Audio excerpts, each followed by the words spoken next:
देखो ये है तुम्हारा तीसरा क्वेश्चन इस सेक्शन के अंदर। ये दोनों रिएक्टेंट है, इसके ऊपर तुमने ये रिएजेंट दे दिया है, तो क्या होगा? तुम्हारे पास चारों ऑप्शन है। तो देखो, अगर तुम मेकानिज्म नहीं समझते हो और जो मतलब इलेक्ट्रोफाइल, न्यूक्लियोफाइल, एसिडिक हाइड्रोजन, अगर ये कॉन्सेप्ट तुम्हारे पास में नहीं है तो जेई एडवांस का ये सब क्वेश्चन तुम्हें नहीं आएगा। मतलब तुम्हें छोड़ देना चाहिए ये सब। तो तुम्हें क्या करना पड़ेगा? तो पहले तुम्हें कॉन्सेप्ट क्लियर करना पड़ेगा, कॉन्सेप्ट क्लियर करना पड़ेगा ऑर्गेनिक केमिस्ट्री का। तो देखो, मैं दोनों इधर रिएक्टेंट लिख रहा हूँ। ये दोनों रिएक्टेंट जो मुझको दिया है वो रिएक्टेंट मैं लिख रहा हूँ। ये हो गया तुम्हारा पहला वाला रिएक्टेंट, जिसके अंदर फंक्शनल ग्रुप क्या है? ये है, ठीक है। एंड पहले देख लो तो इसके अंदर अल्फा हाइड्रोजन है कि नहीं है। ये कार्बन जिस कार्बन के साथ जुड़ा हुआ है उस कार्बन का देखो, एक हाथ इधर, दोनों हाथ इधर और एक हाथ इधर, मतलब 4 हाथ है इधर। मतलब हाइड्रोजन को लेने के लिए कोई भी इधर हाथ अवेलेबल नहीं है। मतलब इस कार्बन में कोई भी अल्फा हाइड्रोजन नहीं है, ठीक है। उसके बाद ये वाला, ये क्या दिया है? ये है तुम्हारा एसीटोन, ये है तुम्हारा एसीटोन, ठीक है। तो एसीटोन के अंदर तुम्हारा फंक्शनल ग्रुप कौन सा है? कीटो। एंड इस जो कीटो है वो कीटो इस कार्बन के साथ दो कार्बन के साथ जुड़ा हुआ है। मतलब इधर ये कार्बन हो गया तुम्हारा अल्फा कार्बन एंड ये कार्बन हो गया तुम्हारा अल्फा कार्बन, ओके। एंड ये जो अल्फा कार्बन के साथ जो हाइड्रोजन जुड़ा हुआ है तो वो हो गया तुम्हारा अल्फा हाइड्रोजन, ठीक है, ठीक है। तो ये जो अल्फा हाइड्रोजन है, ये अल्फा हाइड्रोजन एसिडिक हो भी सकता है, नहीं भी हो सकता है। तो कैसे मुझे पता चलेगा? After removal of H plus the conjugate base form is either it is stable और नॉट। अगर कॉन्जुगेट बेस स्टेबल हो गया तो कोरेस्पॉन्डिंग एसिड का जो H प्लस है उसको एसिड का एसिडिटी ज़्यादा हो जाएगा। तो देखो क्या हो रहा है, इधर तो कोई नहीं है अल्फा हाइड्रोजन, पर इधर है। तो इसको मैं एल्डोल जो मैंने पढ़ा दिया है उसी के माफिक लिख रहा हूँ, C डबल बॉन्डो CH3। इधर बाहर से न्यूक्लियोफाइल क्या आया है? OH के जगह में आया है C2H5O माइनस। डरने का ज़रूरत नहीं है, OH के जगह में C2H5O माइनस दिया है तो दिया है तो दिया है। तो ये जो OH माइनस के जगह में C2H5O माइनस दिया हुआ है तो इसका नेचर सेम ही होगा। O माइनस आके हाइड्रोजन को पकड़ लेगा एंड ये एज ए H प्लस इसके साथ जुड़ के क्या हो जाएगा? C2H5O minus. So after removal of this H plus the bond electron density is undergoes heterolytic cleavage and ये जो इलेक्ट्रॉन डेंसिटी है ये किसके ऊपर चला गया? कार्बन के ऊपर चला गया। तो कॉन्जुगेट बेस जो फॉर्म हुआ है वो क्या है? C2H minus CH2 minus C double bond O CH3। इसके बाद क्या हो रहा है? ये जो कॉन्जुगेट बेस है ये तो रेजोनेंसिकली स्टेबिलाइज्ड है, क्योंकि ये देखो ये इधर चला आया, ये इधर चला आया, तो ये रेजोनेंसिकली स्टेबिलाइज्ड हो गया। तो ये जो कॉन्जुगेट बेस है, तो ये कॉन्जुगेट बेस को मैं ठीक से ड्रॉ करूँगा CH2 माइनस एंड ये जो कॉन्जुगेट बेस है इस कॉन्जुगेट बेस के अंदर ये जो सी सेंटर है जिसके ऊपर नेगेटिव चार्ज है, this one acts as a nucleophile and वो क्या करेगा, वो एक इलेक्ट्रोफाइल को ढूंढेगा, वो एक इलेक्ट्रोफाइल को ढूंढ रहा है। तो इलेक्ट्रोफाइल तुम्हारे पास कहाँ है, ये देखो इधर तुम्हारा इलेक्ट्रोफाइल छुप के बैठा हुआ है। कहाँ, इधर। C double bond O electron density due to higher electronegativity of oxygen, electron density इधर शिफ्ट कर रहा है, इसीलिए ये तुम्हारा हो गया क्या, इसीलिए ये तुम्हारा हो गया एक इलेक्ट्रोफिलिक सेंटर। तो न्यूक्लियोफाइल अब क्या करेगा, इलेक्ट्रोफिलिक सेंटर को अटैक करेगा। एंड ये जो कार्बन है इसमें तो 5 हाथ हो जा रहा है, इसीलिए लेवाइल electron density pi electron cloud heterolytic fission होके बॉन्ड में जो 2 इलेक्ट्रॉन है उस इलेक्ट्रॉन डेंसिटी अपने आप किसके ऊपर चला जा रहा है, ऑक्सीजन के ऊपर चला जा रहा है।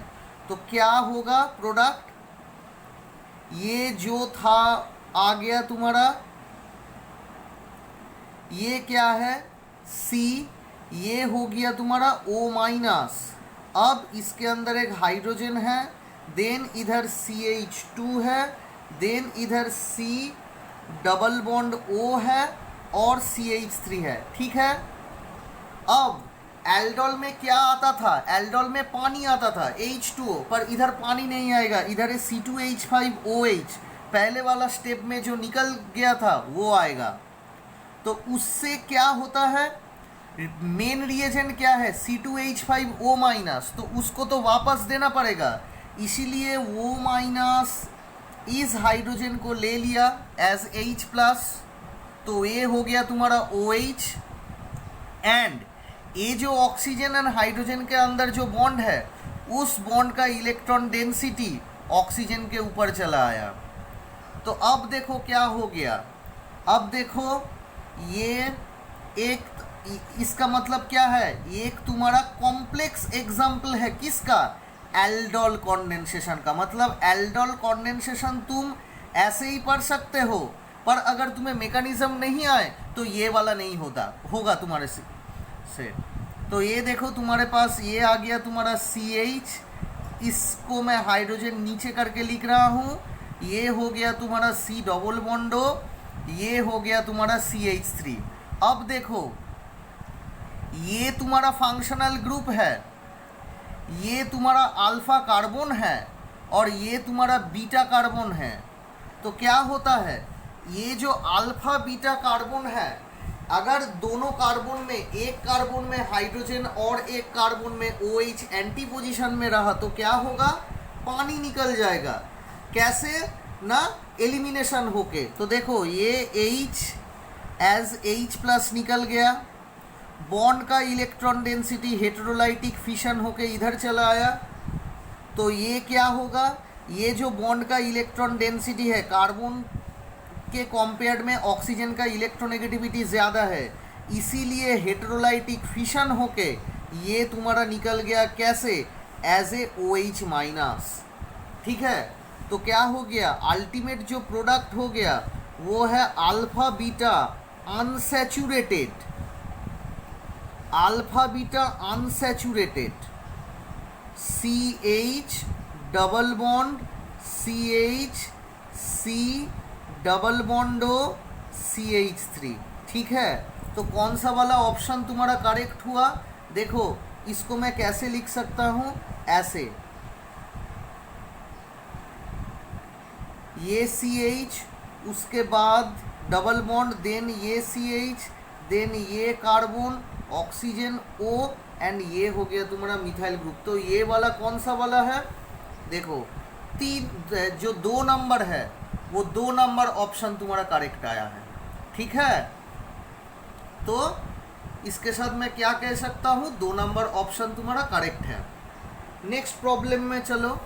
नेक्स्ट प्रॉब्लम तुम्हारा क्या दिया है, देखो क्वेश्चन इधर दे रहा हूँ, तुम्हें मेजर प्रोडक्ट आइडेंटिफाई करने के लिए बोला है। Br, देखो ये तुम्हारा दे दिया Br, और इधर क्या है, एक तुम्हारा डबल बॉन्ड O दिया हुआ है। ठीक है। इसमें क्या हो रहा है, 2NaOH किसके अंदर सॉल्युबल करके दिया हुआ है, अल्कोहलिक, मतलब अल्कोहल के अंदर तुम्हारा NaOH दे दिया है, ठीक है। अच्छा, ऑप्शन क्या क्या दिया देखो, आसान से देखो, डबल बॉन्ड O, उसके बाद दूसरा वाला ऑप्शन क्या है,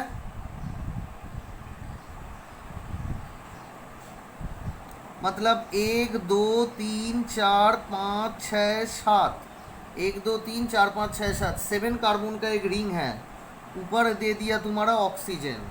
उसके बाद सी ऑप्शन, वो क्या है,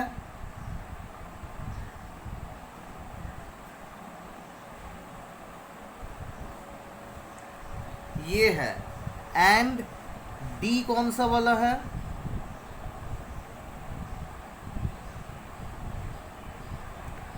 ये हो गया तुम्हारा चारों ऑप्शन। तो चारों ऑप्शन में क्या होगा देखो, पहले देखो, एक मैं तुम लोगों को एक चीज बता दे रहा हूं, अगर तुम्हारा कॉन्सेप्ट क्लियर हो जाए एंड अगर तुम एसिडिक हाइड्रोजन को पहचान सको, एसिडिक हाइड्रोजन को अगर पहचान सको तो तुम्हें आसान होगा, तुम्हारे पास ये आसान चीज होगा कि तुम उस एसिडिक हाइड्रोजन को निकाल के कॉन्जुगेट बेस रेडी करो। अगर तुम कॉन्जुगेट बेस पा गए तो उस कॉन्जुगेट बेस को लेके तुम्हें और एक चीज ढूंढना पड़ेगा, क्या, इलेक्ट्रोफिलिक सेंटर। तो इधर ये जो तुम्हें सब एग्जाम्पल मैं करा रहा हूँ कार्बोनिल का, इसमें मेजर थिंग्स क्या है, तुम्हें पहले क्या ढूंढना पड़ेगा, तुम्हें पहले ढूंढना पड़ेगा एसिडिक हाइड्रोजन, ठीक है। मतलब कैसे ढूंढोगे, फंक्शनल ग्रुप पहले ढूंढोगे, उस फंक्शनल ग्रुप के बगल में जो कार्बन है पहले देखो उस कार्बन के अंदर हाइड्रोजन छुपा हुआ है कि नहीं है। अगर नहीं है तो छोड़ दो, किसका क्या रिएक्शन आने का नेचर बढ़ गया, कैन-नीज़ेरो रिएक्शन का, मतलब एसिडिक हाइड्रोजन और अल्फा हाइड्रोजन नहीं है। पर अगर अल्फा हाइड्रोजन उधर छुपा हुआ है तो एक काम करो, जो रिएजेंट दे दिया है उसको काम में लगाओ, और वो रिएजेंट क्या करेगा, उस अल्फा हाइड्रोजन को निकालेगा। तो after removal of this alpha hydrogen, वो जो कार्बन एंड हाइड्रोजन के अंदर जो बॉन्ड का इलेक्ट्रॉन डेंसिटी है, वो electron density is under heterolytic fission, और फिशन होके किसके ऊपर चला गया, फिशन होके तुम्हारा कार्बन के ऊपर चला गया। अब तुम्हारा लास्ट ढूंढने का काम है इलेक्ट्रोफिलिक सेंटर। अगर तुमने इलेक्ट्रोफिलिक सेंटर ढूंढ लिए तो क्या होगा, वो न्यूक्लियोफाइल आके इलेक्ट्रोफिलिक सेंटर को अटैक करेगा और जो निकलना चाहिए वो निकल जाएगा। तो देखो यही कॉन्सेप्ट का मैं अप्लाई इधर भी कर रहा हूँ। देखो फंक्शनल ग्रुप कौन सा है, फंक्शनल ग्रुप तुम्हारा ये है, आसानी से तुम फंक्शनल ग्रुप तुम आइडेंटिफाई कर चुके हो। तो ये जो फंक्शनल ग्रुप तुम आइडेंटिफाई कर चुके हो, इस फंक्शनल ग्रुप के साथ बगल में देखो रिडिली कौन सा कार्बन जुड़ा हुआ है ना, सर मुझे पता चल गया ये कार्बन और ये कार्बन दोनों कार्बन जुड़ा हुआ है। तो ढूंढ के बताओ इस कार्बन में कुछ हाइड्रोजन है कि नहीं है, है। क्यों, इधर एक बॉन्ड, इधर एक बॉन्ड, इधर क्या है कार्बन, मतलब कार्बन का दोनों हाथ दो दिक में है, तो और बाकी दोनों हाथ में क्या है, हाइड्रोजन है। तो मतलब चलो एक आनंद हुआ, क्योंकि एक अल्फा कार्बन है, अल्फा कार्बन के साथ हाइड्रोजन है, तो हो गया अल्फा हाइड्रोजन तुम आइडेंटिफाई कर चुके हो। अब क्या तुम्हारा नेक्स्ट स्टेप क्या है, ये जो OH माइनस है ये तो रिएजेंट है, उस रिएजेंट को काम में लगाकर अल्फा हाइड्रोजन को निकालो। तो इधर देखो एक थोड़ा प्रॉब्लम आ चुका है, क्या, ये जो C डबल बॉन्ड O है इसके दोनों तरफ सिमेट्रिक नेचर है, एंड ये जो चार एसिडिक, ये जो चार अल्फा हाइड्रोजन है ये 4 अल्फा हाइड्रोजन का नेचर सेम है, मतलब तुम अगर यहाँ से एक अल्फा हाइड्रोजन को निकल सकते हो तो साइमल्टेनियसली यहाँ से भी एक अल्फा हाइड्रोजन को निकाल सकते हो। ये दोनों के दोनों तरफ एनी वन अल्फा हाइड्रोजन को तुम निकाल सकते हो, ठीक है। तो तुम्हें इधर एक साथ काम कर सकते हो, पर इधर एक साथ नहीं होगा, एक एक करके होगा। क्यों? पहले इस हाइड्रोजन को निकालो। तो देखो Br CH, एक हाइड्रोजन को मैं नीचे करके लिखा हुआ हूँ, C डबल बॉन्ड O, इधर जो है वो रख दो, ठीक है। पहले OH माइनस लेके आओ, इस हाइड्रोजन को पकड़ो, ये bond electron density heterolytic fission होके इधर चला गया, तो क्या हो गया Br, ठीक है। CH माइनस है, then C double bond O, then ये, ठीक है। अब देखो ये जो तुम्हारा कॉन्जुगेट बेस इधर रेडी हो गया, तो ये जो कॉन्जुगेट बेस है ये रेजोनेंसिकली स्टेबिलाइज्ड है। कैसे? ये इधर आ गया, ये इधर चला गया, मतलब कॉन्जुगेट बेस रेजोनेंसिकली स्टेबिलाइज्ड है। अब नेक्स्ट काम तुम्हारे पास क्या है? तुम्हें ढूंढना पड़ेगा इलेक्ट्रोफिलिक सेंटर कहाँ पर है। कहाँ पर है? देखो ये जो कार्बन है, मतलब इधर तो एक CH2 है, ये जो कार्बन ये इधर इलेक्ट्रोफिलिक सेंटर है। क्यों है? क्योंकि ये जो कार्बन, ये कार्बन किसके साथ जुड़ा हुआ है? ब्रोमीन के साथ। एंड ब्रोमीन का इलेक्ट्रोनेगेटिविटी कार्बन से ज़्यादा है, मतलब ये जो कार्बन एंड ब्रोमीन का अंदर जो बॉन्ड है, उस बॉन्ड का इलेक्ट्रॉन डेंसिटी किसके तरफ खींच के चला जा रहा है? ब्रोमीन के तरफ। मतलब इलेक्ट्रॉन डेंसिटी तुम्हारा ब्रोमीन के तरफ खींच के चला जा रहा है। मतलब क्या? ब्रोमीन का minus I effect. As a matter of fact, ये जो बॉन्ड के अंदर जो इलेक्ट्रॉन डेंसिटी है, मतलब दो इलेक्ट्रॉन का जो दोनों इलेक्ट्रॉन डेंसिटी है, वो अभी क्या करेगा? वो सोच रहा है क्या होने के लिए? हेटेरोलाइटिक फिशन होने के लिए। एंड हेटेरोलाइटिक फिशन होके वो दोनों इलेक्ट्रॉन डेंसिटी किसके ऊपर चला जाएगा? And it will release as Br minus. तो क्या हो रहा है? देखो ये जो न्यूक्लियोफिलिक सेंटर है वो बगल में ही जो इलेक्ट्रोफिलिक सेंटर है उसको अटैक कर दिया। एंड ये जो कार्बन एंड ब्रोमीन के अंदर बॉन्ड है उसमें कितना इलेक्ट्रॉन है? 2 इलेक्ट्रॉन है। तो उस 2 इलेक्ट्रॉन का हेटेरोलाइटिक फिशन होके बॉन्ड इसके ऊपर चला गया, बॉन्ड का इलेक्ट्रॉन डेंसिटी। सो क्या निकल गया? तुम्हारा Br माइनस तुम्हारा रिमूवल हो गया। तो ये क्या हो गया? एक कार्बन इधर है, एक कार्बन इधर है, एक कार्बन इधर है, मतलब तीनों कार्बन का एक तुम्हारा साइकिल हो गया। तीनों कार्बन का तुम्हारा एक साइकिल हो गया। तो ये आ गया तुम्हारा C डबल बॉन्ड O।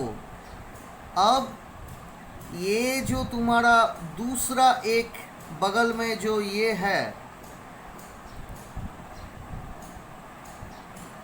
अब देखो सिमिलर थिंग इसमें भी होगा। OH माइनस आएगा, हाइड्रोजन को निकालेगा, बॉन्ड का इलेक्ट्रॉन डेंसिटी कार्बन के ऊपर चला गया। उसके बाद क्या होगा? देखो इसको मैं ऐसे ही लिख रहा हूँ, C डबल बॉन्ड O, ये तुम्हारा हो गया, नीचे करके लिख रहा हूँ CH माइनस आ गया तुम्हारा, ठीक है। ये जो CH माइनस है ये, देन Br ऐसे लिख रहा हूँ। देखो तो ये तो तुम्हारा आ गया CH2, इसमें भी पहले माफिक सेम एक्सप्लेनेशन है। तो ये जो माइनस है वो क्या कर रहा है?